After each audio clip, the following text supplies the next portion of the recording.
हे दोस्तों, कैसे हो आप सब। स्वागत है आप सभी का हमारे इस यूट्यूब चैनल आलोक इंडियन पे। देखिए, हम जियोमॉर्फोलॉजी में यूनिट 3 पढ़ रहे हैं। चैप्टर का नाम है रॉक्स। ठीक है, आज हमारा होगा लेक्चर 2। लेक्चर 1 हो चुका है। लेक्चर 1 में आपने इग्नियस रॉक के बारे में पढ़ा। आज हम पढ़ेंगे सेडिमेंट्री रॉक्स के बारे में। ठीक है, हिंदी में बोले अवसादी चट्टान। तो देखो, सबसे पहला क्वेश्चन हमारा यही होगा कि जो सेडिमेंट्री रॉक है होता क्या है। तो पहले मैं लिखता हूँ, the rocks that are formed due to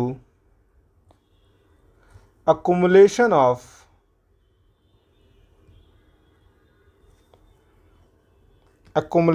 and lithification of sediment.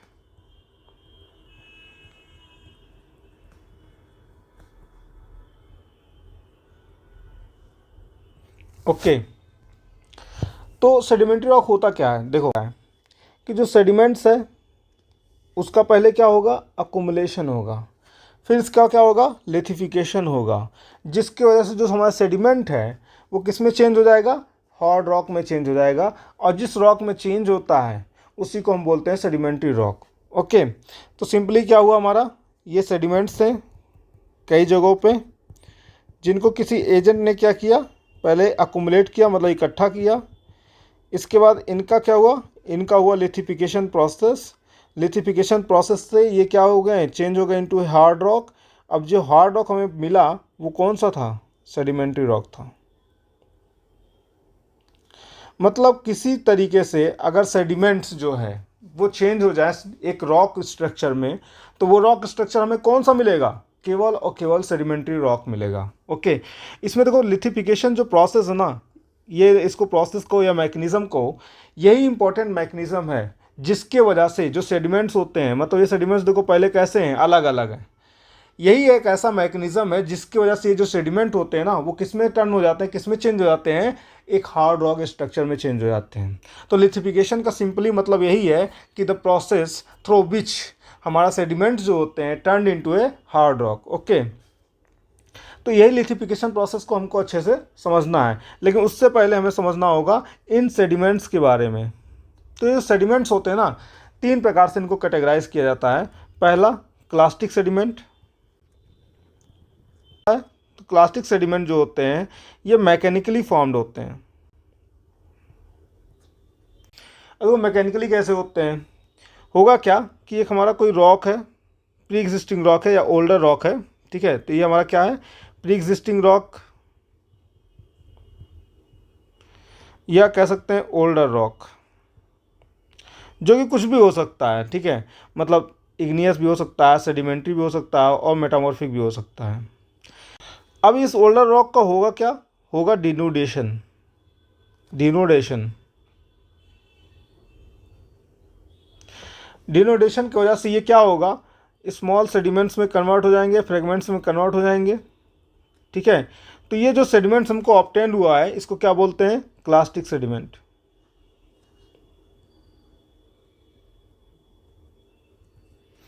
Second होता है हमारा केमिकल सेडिमेंट।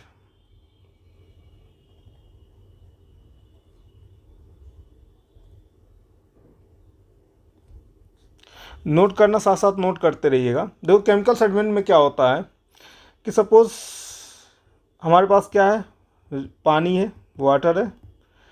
अब इस वाटर में क्या ना, बहुत सारे मिनरल्स डिजॉल्व होते हैं किसी कारण से। किसी कारण से बहुत सारे कारण बनते हैं, किसी कारण से ये हमारा जो मिनरल्स है वो क्या हो जाए, प्रेसिपिटेट आउट हो जाए।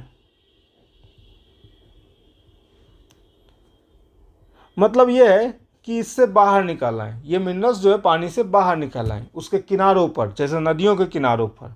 ठीक है, या समुद्रों के किनारों पर ये क्या हो जाए, प्रेसिपिटेट आउट हो जाए। तो जब प्रेसिपिटेट आउट होंगे तो इनका क्या होगा, ये मिनरल्स यहाँ पे अलग हो गए। ठीक है, तो ये जो हमें मिले, ये जो हमें मिनरल्स मिले, इसको हम कह सकते हैं केमिकल सेडिमेंट।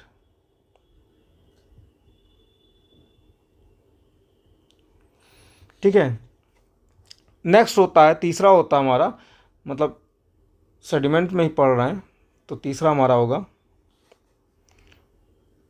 Organic sediment.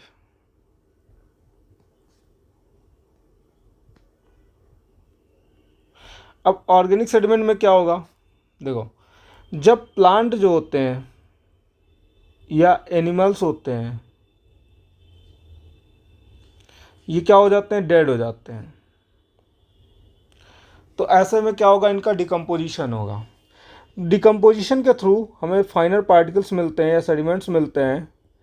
तो जो सेडिमेंट्स हमको डिकम्पोजिशन के थ्रू मिलते हैं ऑफ प्लांट एंड एनिमल्स, वो क्या कहलाएंगे, वो कहलाते हैं ऑर्गेनिक सेडिमेंट।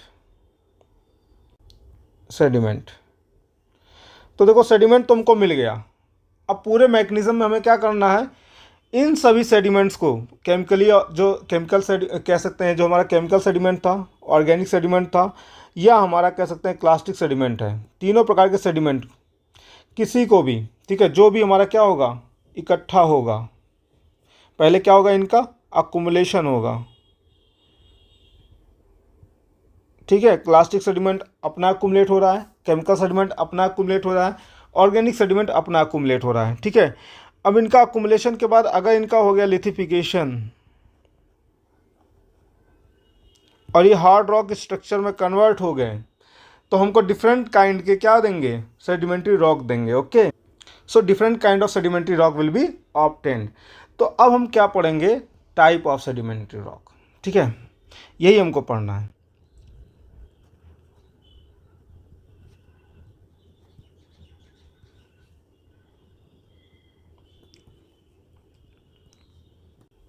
ओके, तो देखो मैंने बोला कि सेडिमेंट के टाइप पे और साथ ही कौन सा मैकेनिज्म इन्वॉल्व है, हमें जो है डिफरेंट काइंड के क्या होते हैं, सेडिमेंट्री रॉक ऑब्टेन्ड होते हैं, मिलते हैं, ठीक है। तो पहला जो सेडिमेंट्री रॉक होगा दैट इज मैकेनिकली फॉर्म्ड, और इसमें इन्वॉल्व जो होते हैं क्लास्टिक सेडिमेंट इन्वॉल्व होते हैं, इसीलिए इसको हम क्लास्टिक सेडिमेंट्री रॉक भी बोलते हैं।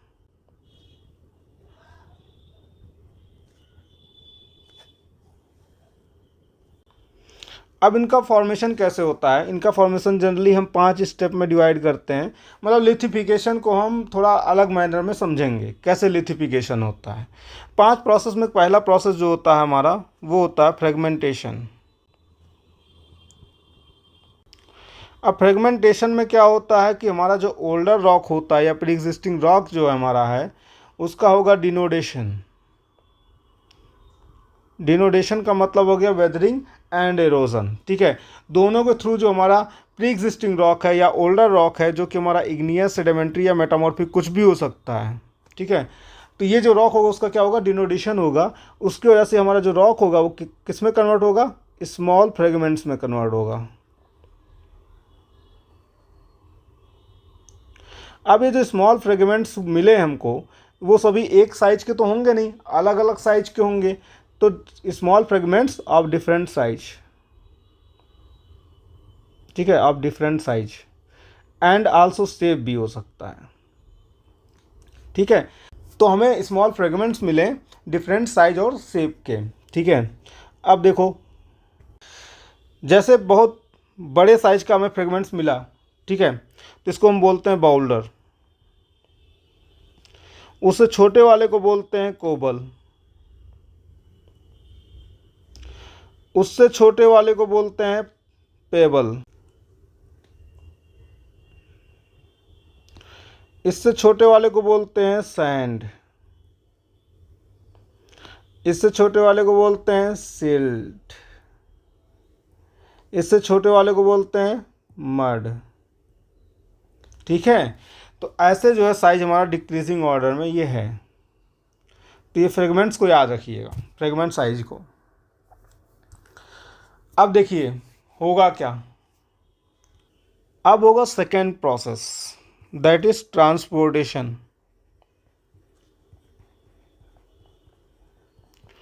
अभी तो आपने एक साइड पे देखा कि हमारा जो फ्रेगमेंट्स हैं डिफरेंट शेप के और डिफरेंट साइज के हमको ऑब्टेन्ड हुए हैं। ऐसे ही कई साइड पे जो है ये फ्रेगमेंट्स हमको ऑब्टेन्ड हुए थे। उसको क्या होगा, एक एक्सोजेनस एजेंट, किसके थ्रू, एक्सोजेनस एजेंट, जो हमारा कुछ भी हो सकता है, रिवर भी हो सकता है, ग्लेशियर भी हो सकता है, विंड भी हो सकता है, इनके थ्रू क्या होगा, इसका ट्रांसपोर्टेशन होगा। अब ट्रांसपोर्टेशन जब हो रहा है, सपोज रिवर हम ले लेते हैं, ट्रांसपोर्टेशन के दौरान ये जो हमारे फ्रेगमेंट्स है, ये हमारे सेडिमेंट्स जो हैं, ये आपस में क्या करेंगे, कोलाइड भी कर सकते हैं, साथ ही में रिवर इनका क्या करेगा, इरोजन करेगा, तो ये और फाइनर पार्टिकल्स में कन्वर्ट होंगे, और फाइनर सेडिमेंट्स में या फ्रेगमेंट्स में कन्वर्ट होंगे। ठीक है, तो ये प्रोसेस मैकेनिज्म होता रहेगा पानी के अंदर। अब ट्रांसपोर्टेशन हो रहा है, जैसे ये हमारा नदी है, नदी जो होता है स्लोप में फ्लो करता है, स्लोप की वजह से उसकी एनर्जी होती है, जैसे जैसे स्लोप कम होता जाता है रिवर की एनर्जी कम होती जाएगी। ठीक है, तो जब रिवर की एनर्जी कम होती जाएगी तो ऐसे में अपने साथ जो सेडिमेंट्स को लेके जा रहे हैं, ठीक है, वो उसको क्या करेंगे, रखना शुरू कर देंगे कि मतलब अब तुमको और आगे मैं नहीं ले जा सकता, मेरी एनर्जी ख़त्म हो गई है। ठीक है, तो सबसे पहले क्या करेंगे, जो बड़े बड़े पार्टिकल्स होंगे, मतलब बड़े बड़े जो सेडिमेंट्स होंगे या फ्रेगमेंट्स होंगे, उनको पहले रखना शुरू करेंगे। तो किसको रखेंगे, बाउलर को रखेंगे, कोबल को रखेंगे, पेबल को रखेंगे, ऐसे ही रखते चले जाएंगे। और सबसे लास्ट में किसको रखेंगे, सबसे लास्ट में रखेंगे मड को, ओके, या क्ले को। ठीक है, अब होगा क्या कि इनका जो है डिपोजिशन होगा। तो थर्ड प्रोसेस आएगा हमारा डिपोजिशन और एग्रीगेशन।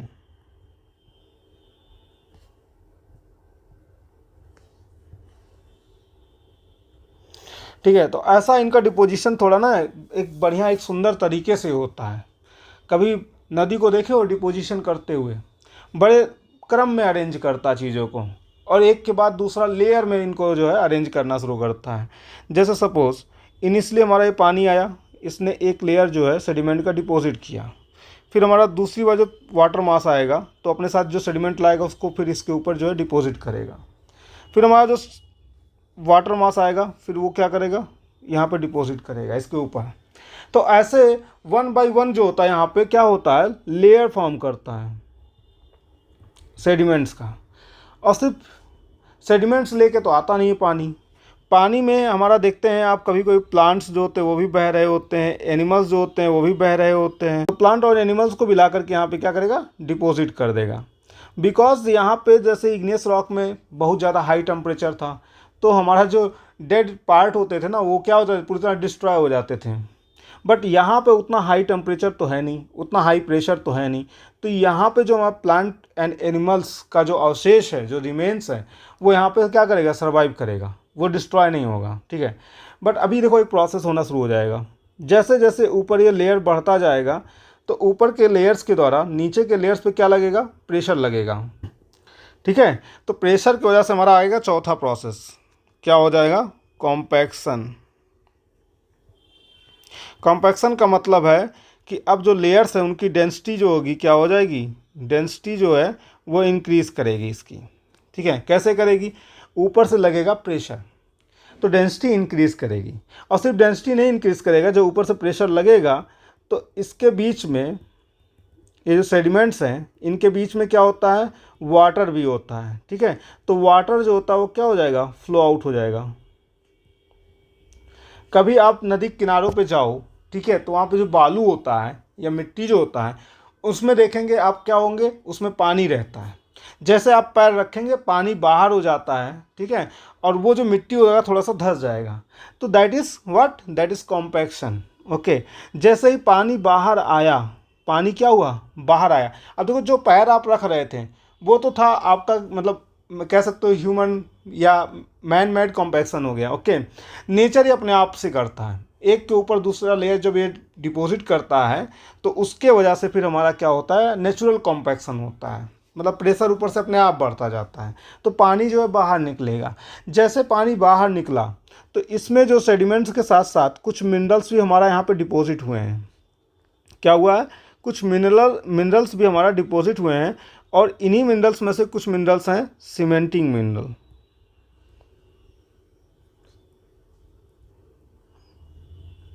जब तक पानी जो था वो उनके बीच में था, किसके बीच में, सेडिमेंट्स के बीच में, मिनरल्स के बीच में। जब तक पानी था तब तक सीमेंटिंग मिनरल चुपचाप बैठे रहेंगे, कुछ नहीं बोलेगा, कोई कुछ नहीं बोलेगा, ठीक है। जैसे पानी बाहर निकले सीमेंटिंग मिनरल्स बिकम एक्टिव, और तुरंत ही ये सेडिमेंट्स को पकड़ पकड़ के एक दूसरे से जोड़ देंगे, ठीक है। जैसे कि ईंटा होता है, ईंटे को जोड़ा जाता है सीमेंट लगा के, ठीक है। तो सीमेंट के साथ ईंटे जुड़ते हैं, तो ये समझ लीजिए जो ईंटा है वो हमारा क्या है, सेडिमेंट है। अब इसी में जो मटेरियल्स लगाते हैं वो हमारा हो गया सीमेंटिंग मिनरल्स, ठीक है। तो ये हमारे जैसे ही एक्टिव होंगे वैसे ही सारे सेडिमेंट्स को पकड़ पकड़ के क्या करेंगे, जोड़ देंगे। और इस वजह से हमारा जो है क्या बनेगा, एक रॉक बनेगा, हार्ड रॉक बनेगा, ठीक है, जिसको हम क्या बोलते हैं, जिसको हम बोलते हैं सेडिमेंट्री रॉक। हार्ड रॉक का मतलब यहाँ पे हार्डनेस की बात नहीं कर रहे हैं, हार्ड रॉक का मतलब है कि एक पैक स्ट्रक्चर, ठीक है। अब देखो 5वां प्रोसेस जो था वो तो मैं सिर्फ बताया हूँ, लिखा नहीं ना। इसका 5वां प्रोसेस सीमेंटिंग। अगर लिथिफिकेशन को डिफाइन किया जाए तो इसमें लिथिफिकेशन कहाँ पे डिफाइन होगा, यहाँ पे लिथिफिकेशन इज इक्वल टू आप कह सकते हैं कॉम्पैक्शन प्लस सीमेंटेशन। तो आपने कॉम्पैक्शन और सीमेंटेशन का जो मैकेनिज्म देखा है, दोनों को कंबाइन कर दो, वो क्या हो जाएगा, मैकेनिज्म ऑफ लिथिफिकेशन हो जाएगा। मतलब लिथिफिकेशन में क्या होगा, इसमें होगा कंपैक्शन, ऊपर से लगने वाला प्रेशर, जिसकी वजह से क्या होगा, हमारे जो सेडिमेंट्स हैं उनकी डेंसिटी पहले बढ़ेगी और फिर उसमें क्या होगा, वाटर फ्लो आउट होगा। सीमेंटिंग जो हमारे मिनरल्स हैं एक्टिव होंगे और क्या करेंगे, सेडिमेंट्स को आपस में जोड़ देंगे। तो यही होता है लिथिफिकेशन। ओके, अब देखते हैं कौन कौन सा रॉक हमारा बनेगा। तो कौन सा रॉक बनेगा डिपेंड करेगा किस पे, सेडिमेंट टाइप पे, ठीक है। क्लास्टिक, अभी क्लास्टिक हम देख रहे हैं, क्लास्टिक सेडिमेंट ही देख रहे हैं, अभी क्लास्टिक सेडिमेंट्री रॉक का ही फॉर्मेशन होगा। पर डिपेंड किस पे करेगा, पहले देखो यहाँ पे हो गया हमारा सेडिमेंट्स। ओके, अब क्लास्टिक सेडिमेंट्री रॉक में कौन सा मिलेगा,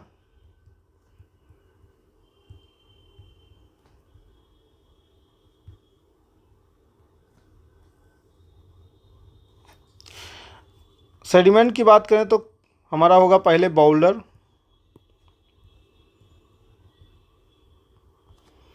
cobble, pebble, sand, silt, clay.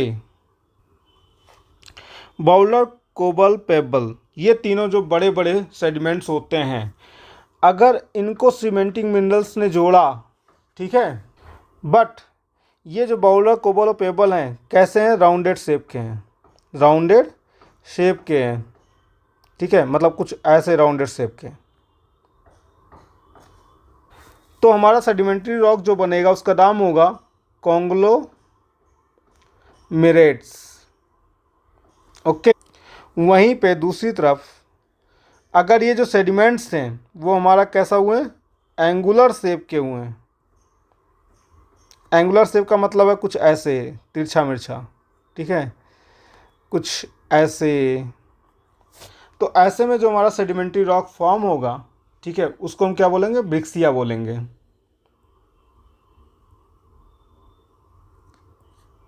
ठीक है, और अगर जो सैंड है, ऐसे में जो हमारा सेडिमेंट्री रॉक बनेगा उसका नाम होगा सैंड स्टोन।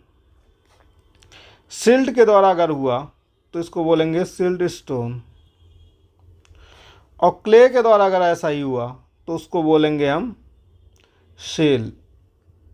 ओके, तो ये सारे क्या हमारे सेडिमेंट्री रॉक हैं। उनका देखिए आपको फॉर्मेशन भी पता हो गया, और कैसे सेडिमेंट्री रॉक हैं, क्लास्टिक सेडिमेंट्री रॉक हैं, ठीक है, जिनका फॉर्मेशन कैसे होगा, मैकेनिकल प्रोसेस से होगा। चलिए कुछ फिगर दिखा देता हूँ ताकि समझने में आसानी हो। ये फिगर देखिए आपके सामने है, इसमें आप देख सकते हैं कि ये हमारा जो कॉन्ग्लोमेरेट है, इसमें देखो राउंडेड है, जो सेडिमेंट्स राउंडेड है, और उनको फिर किससे ज्वाइन किया गया है, उनको ज्वाइन किया गया है बाई सीमेंटिंग मिनरल्स। ओके, यहाँ पे देखो ब्रिक्सिया में क्या है, जो हमारा सेडिमेंट्स है वो एंगुलर शेप के हैं। ओके, ये एंगुलर शेप के हैं, इनको फिर ज्वाइंट किससे किया गया है, सीमेंटिंग मिनरल से यहाँ पे ज्वाइंट किए हैं, तो हमें ब्रिक्सिया मिला है। ओके, सेम हमारा देख लो सैंडस्टोन में। सैंडस्टोन में हमारा जो होगा सैंड होगा, ठीक है, एज सेडिमेंट, और फिर हमारा क्या आएगा, सेल एंड मड स्टोन। तो ये देखो सेल हो गया और मड स्टोन हो गया। ओके, तो इसको भी आप याद रखिएगा।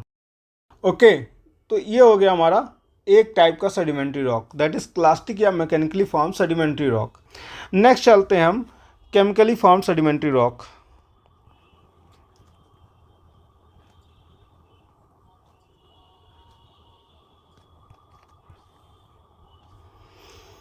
बात करें केमिकली फॉर्म सेडिमेंट्री रॉक की, तो इनका जो फॉर्मेशन होता है कुछ ऐसे ही होगा। पहला प्रोसेस होगा डिसोल्यूशन,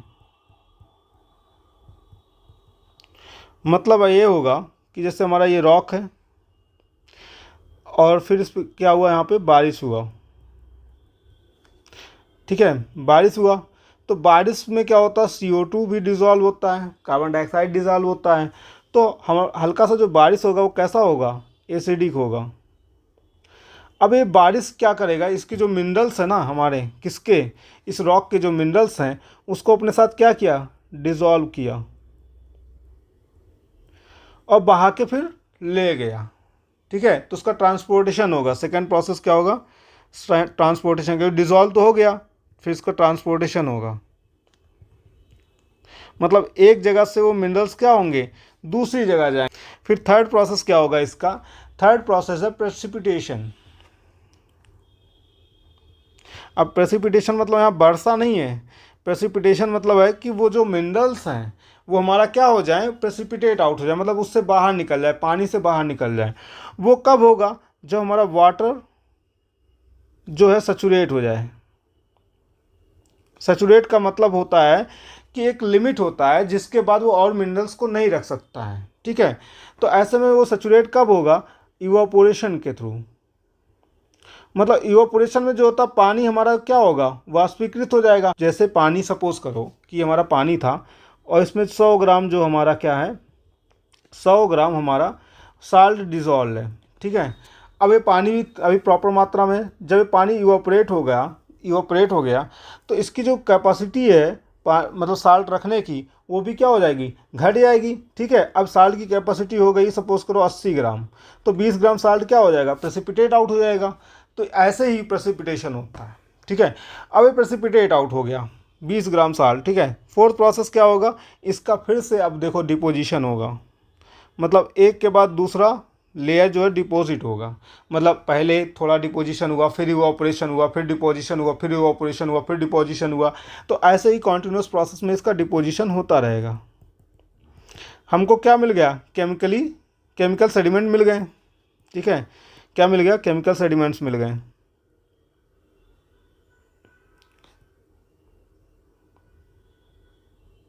अब हमको क्या करना है, सिर्फ और सिर्फ इसका लिथिफिकेशन करना है, ठीक है। तो पांचवा प्रोसेस में कह सकते हैं लिथिफिकेशन। लिथिफिकेशन समझते ही हैं क्या होना इसका। लिथिफिकेशन का मतलब कॉम्पैक्शन प्लस सीमेंटेशन,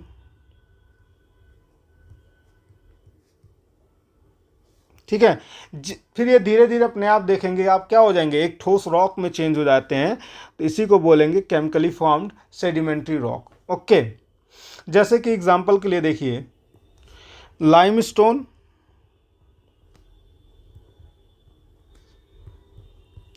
और कह सकते हैं डोलोमाइट, दोनों का फॉर्मेशन प्रोसेस देखो एकदम सिमिलर होता है, लाइमस्टोन डोलोमाइट का। बस फ़र्क ये होता है कि जब मैग्नीशियम जो होता है कैल्शियम आयंस को क्या कर दे, रिप्लेस कर दे, ठीक है, तो ऐसे में हमारा जो फॉर्म होगा वो क्या हो जाएगा, वो हमारा डोलोमाइट का फॉर्मेशन हो जाएगा। तो इतने अंतर है बस, ठीक है, दोनों के फॉर्मेशन में। नेक्स्ट आता है हमारा organically form sedimentary rock. Okay,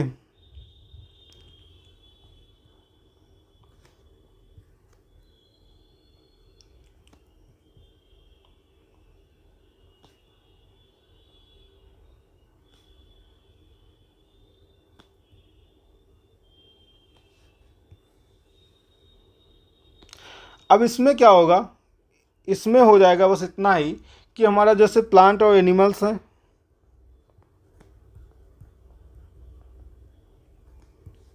ये क्या कर गए, ये डेड कर गए। अब इसका क्या हुआ, डिकम्पोजिशन हुआ। डिकम्पोजिशन होने की वजह से हमको जो है सेडिमेंट्स ऑब्टेन हुए। अब ये सेडिमेंट्स का क्या होगा, अकुमुलेशन होगा। अकुमुलेशन के बाद क्या होगा, लिथिफिकेशन होगा। और फिर क्या हो जाएगा हमारा, सेडिमेंट्री रॉक ऑब्टेन होगा। ठीक है, सेडिमेंट्री रॉक हमको मिलेगा। So this is the whole mechanism. अब इसके थ्रू जैसे ऑर्गेनिकली फॉर्म सेडिमेंट्री रॉक की बात करें तो हमारा जो लाइमस्टोन होता है ये ऑर्गेनिकली भी फॉर्म होता है। ओके, फिर चाक हो गया, फिर हमारा हो गया कोल, ETC। तो ये था हमारा पूरा टाइप्स ऑफ सेडिमेंट्री रॉक, जिसमें आपने 3 प्रकार का सेडिमेंट्री रॉक देखा, क्लास्टिक सेडिमेंट्री रॉक या मैकेनिकली फॉर्म सेडिमेंट्री रॉक, दूसरा केमिकली फॉर्म सेडिमेंट्री रॉक और तीसरा organically form sedimentary rock. Okay, so अब हम पढ़ेंगे कैरेक्टरिस्टिक ऑफ सेडिमेंट्री रॉक।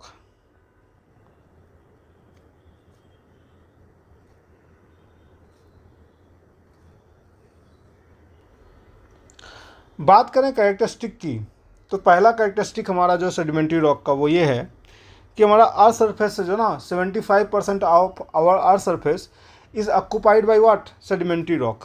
ठीक है, तो लिख सकते हैं about 75% of earth surface occupied by sedimentary rock.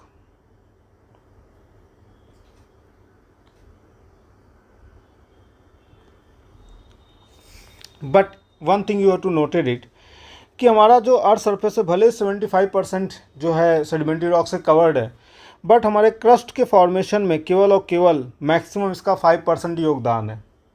मतलब ऐसा है ना, आपने इग्नियस रॉक में ही पढ़ लिया था कि जो हमारा अर्थ क्रस्ट है वो 95% के लगभग हमारा किससे बना हुआ है, वो हमारा इग्नियस रॉक से बना हुआ है। सेकेंड प्रॉपर्टी की बात करें या कैरेक्टरिस्टिक की बात करें तो सेडिमेंट्री रॉक जो हमारा होता है ये हमारा क्या कंटेन करता है, कंटेन फॉसिल, कंटेन फॉसिल्स। ठीक है, ये बहुत ही इंपॉर्टेंट कैरेक्टरिस्टिक हो जाता है कि हमारा जो सेडिमेंट्री रॉक होता है वो क्या कंटेन करता है, फॉसिल्स कंटेन करता है। अब इन फॉसिल्स के थ्रू आप सेडिमेंट्री रॉक का जो एज वो भी जान सकते हैं। ठीक है, तो मतलब अगर आपको रॉक ऑफ एज जानना है तो आप क्या करेंगे, रेडियो कार्बन डेटिंग मेथड से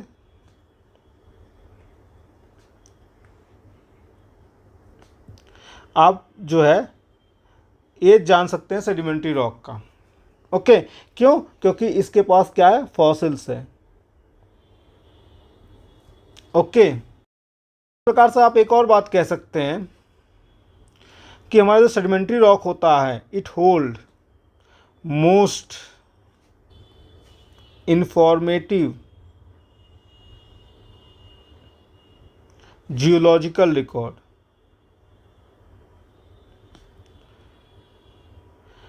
जियोलॉजिस्ट जो होते हैं सेडिमेंट्री रॉक का, ठीक है, अध्ययन करते हैं और उसके अध्ययन से ये भी पाए जाते हैं कि मतलब क्या उस समय में कौन सा क्लाइमेटिक कंडीशन रहा होगा, उस समय कौन से एनिमल्स या कौन से वेजिटेशन ग्रो होते रहेंगे पृथ्वी पर। ठीक है, तो इस तरह का भी इंफॉर्मेशन जो होता है सेडिमेंट्री रॉक से हमें ऑब्टेन्ड होता है।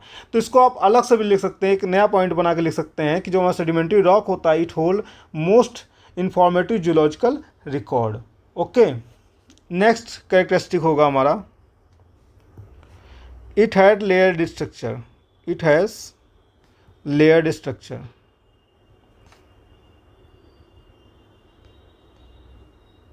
ओके, तो आपने देखा था कि जो हमारा सेडिमेंट्री रॉक होता है उसका क्या होता है, लेयर्ड स्ट्रक्चर होता है, इसीलिए इसको हम स्ट्रेटिफाइड रॉक भी बोलते हैं या लेयर्ड रॉक भी बोलते हैं। नेक्स्ट कैरेक्टरिस्टिक की बात करें तो हमारा जो सेडिमेंट्री रॉक होता है ये आप कह सकते हैं कॉन्सोलिडेट, मतलब अच्छा वेल कॉन्सोलिडेट होता है या पुअरली कॉन्सोलिडेट होता है और अनकॉन्सोलिडेट भी हो सकता है। तो इसका मतलब बहुत ज़्यादा वेरिएशन पाया जाता है कॉन्सोलिडेशन के मामले में, ठीक है। सेडिमेंट्री रॉक जो होता है हमारा वो कैसा हो सकता है, वेराइज इन कॉन्सोलिडेशन।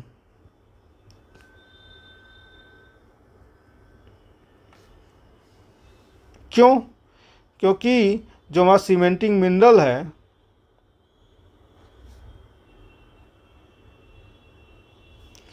ठीक है, इनका स्ट्रेंथ वेरी करता है।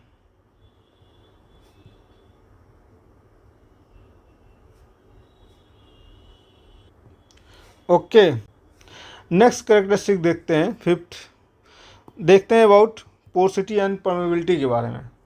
तो हमारा जो मोस्ट ऑफ सेडिमेंट्री रॉक होते हैं ना वो कैसे होते हैं, पोरस होते हैं और परमिएबल होते हैं। मतलब वाटर जो होता है आसानी से उनको में परकुलेट कर सकता है, आसानी से जो है पार हो सकता है, ठीक है।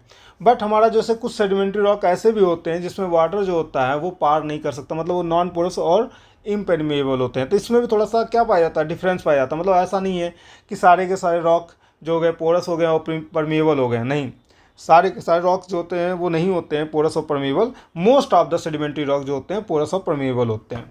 तो इतना याद रखिएगा, ठीक है। तो लिख सकते हैं यहाँ पे most of the sedimentary rock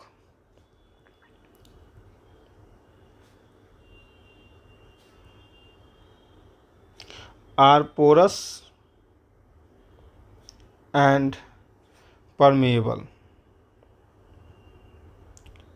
आपको कल वाले लेक्चर्स में बहुत ही अच्छे से डिफरेंस क्लियर किया गया था पोरस और परमेबिलिटी का, ठीक है।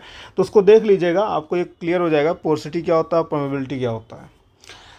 ओके, अब आपको बट वाला सिर्फ याद रखना है कि but few of them are non porous and impermeable. Okay, अगर हाई पोरोसिटी है तो हाई पोरोसिटी जो होता है ये अलाउ करता है ग्राउंड वाटर को स्टोर करने के लिए। तो हमारा सेडिमेंट्री रॉक ही होता है responsible for the storing of ground water mainly. Okay, और उसमें भी कौन सा होता है, सैंड स्टोन होता है। केरला पीसीएस में एक क्वेश्चन पूछा गया था कि कौन सा हमारा रॉक होगा जो बेस्ट होगा for storing of what, ground water. उसमें ऑप्शन दिया था, मतलब सेल था उसमें ऑप्शन में, और हमारा सिल्ट स्टोन था और हमारा सैंड स्टोन था। तो हमारा ऑप्शन क्या होता, सैंड स्टोन। ओके, क्योंकि इसमें परमेबिलिटी ज़्यादा होनी चाहिए, परमेबिलिटी और पोरोसिटी जो है ज़्यादा होना चाहिए अगर ग्राउंड वाटर को क्या करना है, स्टोर करना है। तो इस कैरेक्टरिस्टिक से हमको ये मिलता है ग्राउंड वाटर स्टोरेज। नेक्स्ट छठवां की बात करें, सिक्स की बात करें, तो इकोनॉमिक इम्पॉर्टेंस भी आप बता सकते हैं कि जो हमारा सेडिमेंट्री रॉक है इसका बड़ा इकोनॉमिक इंपॉर्टेंस है। पहला, sources of coal, petroleum, natural gas, ठीक है। तो आप लिख सकते हैं यहाँ पे इकोनॉमिक इंपॉर्टेंस।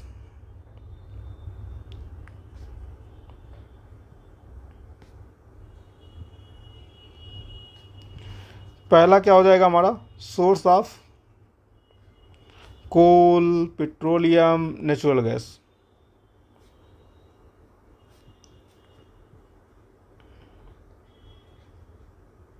ओके, सेकेंड हमारा क्या हो जाएगा, बिल्डिंग मटेरियल्स। ओके,